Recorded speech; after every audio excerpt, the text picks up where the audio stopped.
Let's go ahead and jump right into section 19.5. There's not a lot of new information here. This is just relating it all back to things that we have talked about before. So section 4, we were talking about what makes a reaction spontaneous. So what makes a reaction spontaneous?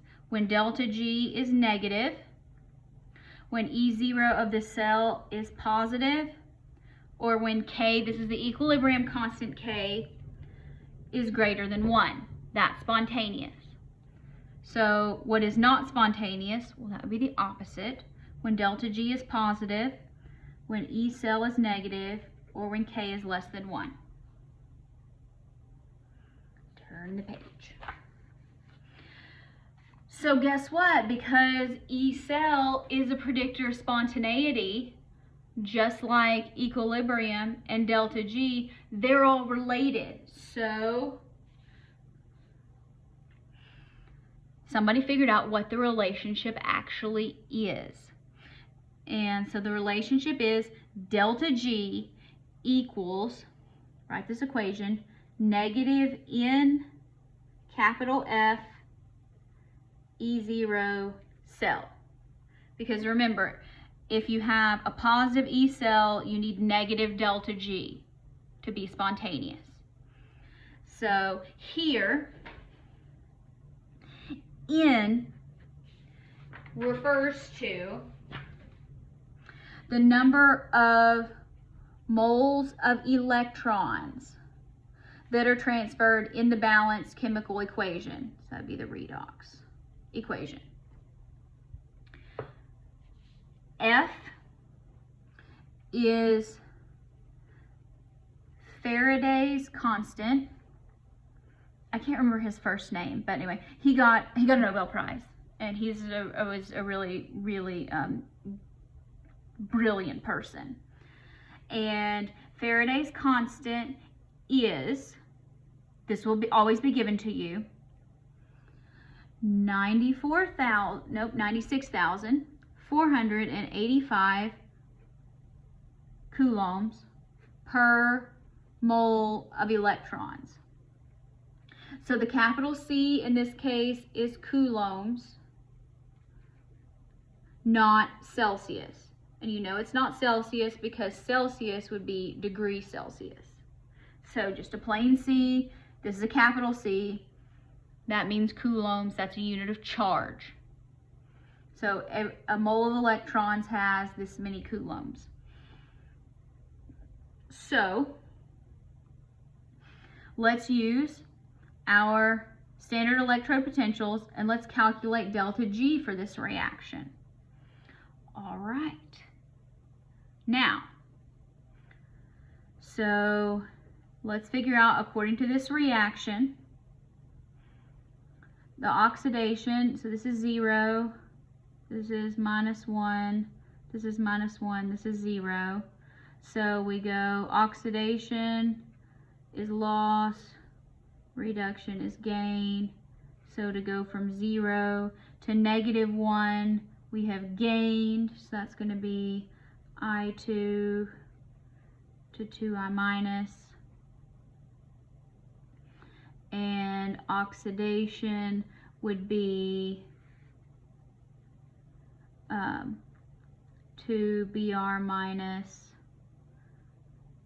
going to Br2. Now, oxidation has electrons as products, reduction has electrons as reactants. So oxidation is the anode, reduction is the cathode. So let's look at our cell potentials. So let's find bromine. There it is, positive 1.09. 1.09 volts. You can put a positive if you want to.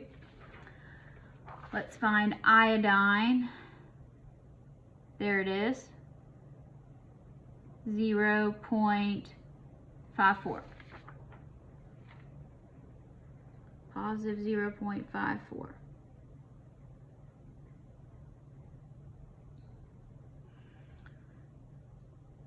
So now we have our Ecell. This would be the cathode.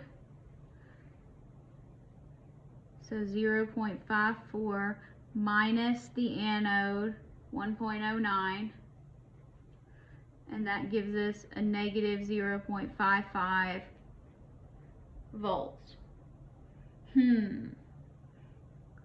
Well, you can probably always say, no, it's not spontaneous because Ecell is negative. Well, that's correct, but that's not what it asked us to find. It asked us to find delta G, so hold the phone.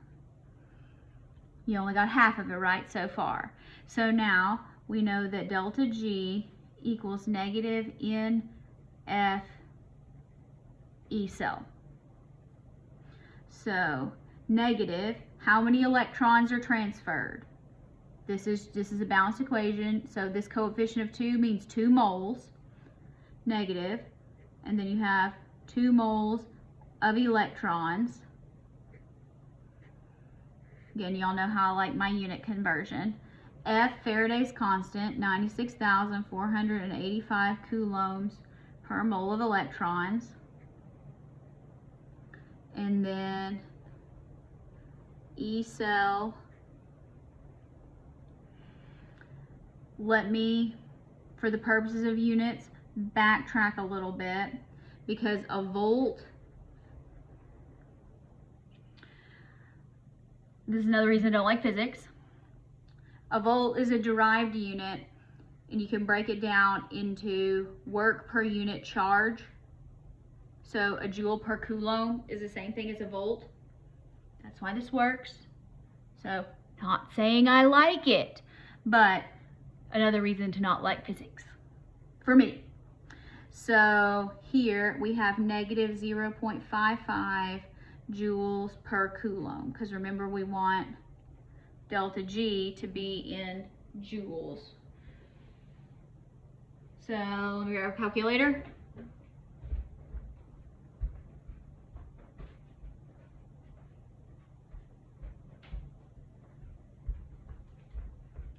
Dr. B is woefully unprepared for this lecture session. So negative 2 times, actually before we do this, let's just program this in the calculator. 96,485. We're going to go ahead and store that, not inverse cosine, alpha F. There we go. Now all we got to do is remember the units. So negative 2 times F times negative 0.55. All right, let's divide by 1,000 for kilojoules. So that's positive 106.1 kilojoules. So delta G, so let's actually answer the question. So delta G equals positive 106.1 kilojoules, and this reaction is not spontaneous. Beautiful. And that makes sense because it is a positive delta G and a negative Ecell. Negative Ecell, you should have said this is not spontaneous. You could have also looked and you said, well, this reduction reaction, Dr. B, is paired with an oxidation that appears above it. So no, it's not spontaneous. That would also be correct, depending on the method that you use. Well, now let's not forget about our wonderful equilibrium constant K. So this one's a little bit more complex, so I'm going to do this derivation for you. Maybe you like it. So remember that delta G equals negative RT natural log equilibrium constant. We did that in chapter 18. We know that delta G also equals negative NF Ecell. So, well, let's put those equal to each other. So we know that negative NF Ecell equals negative RT ln K.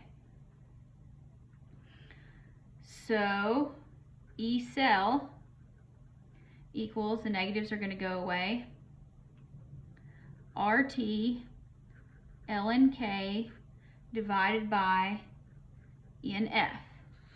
So now you can substitute in a few things, because here we're at standard conditions. So this corresponds to 25 degrees Celsius.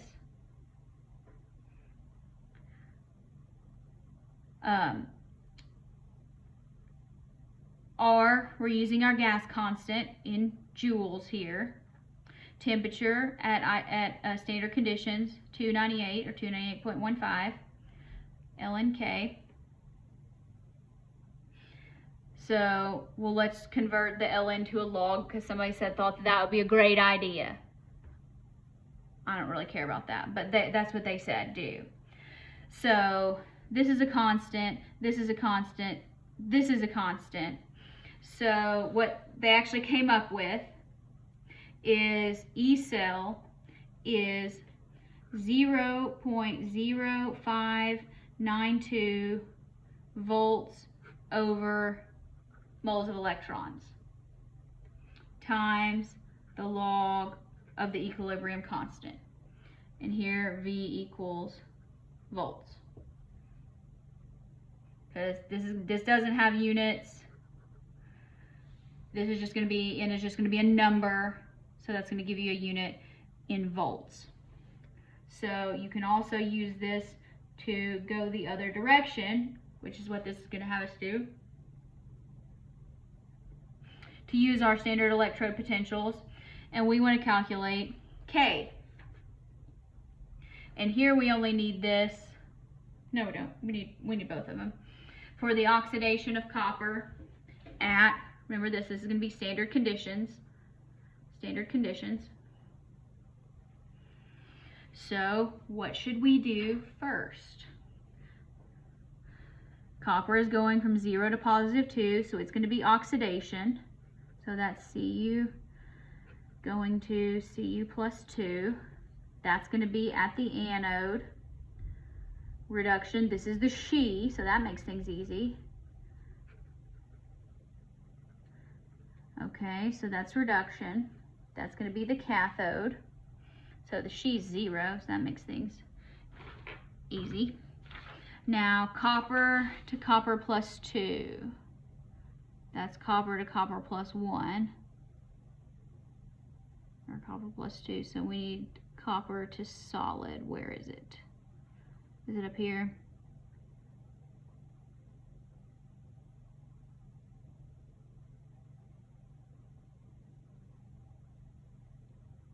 Copper 2. There it is. Okay, I just completely looked over it. I saw this one and I saw this one, but I totally missed that one. So this is the one. Okay, so positive 0.34. So here we have 0.34 volts and volts. So we know that Ecell equals cathode minus anode, 0.34. So negative 0.34 volts. All right, so is this spontaneous? Yes, it is. That's not the question though. It says find K. So let's use our equation right here that says E0Cell equals 0.0592 volts. This is just a unit. This is not a variable. Over N times the log of K. So Ecell negative 0.34 volts equals 0.0592 volts over how many moles of electrons did this take? 2.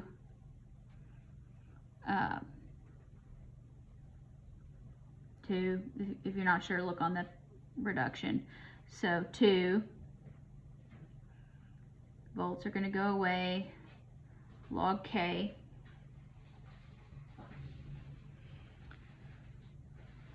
So now let's take 0.0592 divided by 2, so negative 0.34 volts. It equals 0.0296 volts times log K. So we're trying to solve for K. So now negative 0.34 divided by that. So we know that log K is going to equal negative 11.49. So to get K, to undo a log, you raise it to the power of 10. So you would say K equals 10 to the negative 11.49. So I'm just going to say 10 to that answer. And that's going to give us 3.26 times 10 to the negative 12. All right. So I think I said that was spontaneous. It's definitely not spontaneous because E0 cell is negative. So it's not spontaneous. I meant negative is not spontaneous. No telling what I said. And K is less than 1. So here we have E0 cell is negative and K is less than 1. This is K is less than, not KCl. So both of those say no, this is not spontaneous. You could also look and you can say, well, on the table, the reduction is not paired with the oxidation of something that is below it. So that is not spontaneous. But it didn't ask us for spontaneity, it asked us to find K. So, turn the page. Let's circle back and bring it all together. So there is this wonderful relationship. It's a triangle. It's so beautiful. All right. So, delta G, and let's relate all of these things to each other. Let's start with delta G, and let's just go clockwise because I like to go clockwise. So delta G is related to K. We know that delta G0 equals negative RT ln K. Let's relate K to E cell. We would say E cell equals 0.0592 volts divided by N times the log of K.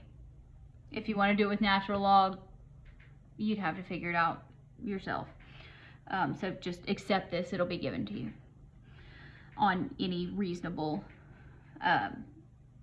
test or such. And then delta G is related to E cell by delta G0 equals negative NF E0 cell. So things are spontaneous when delta G is negative, when K is greater than 1, and when E cell is positive. That's a rather lot of information.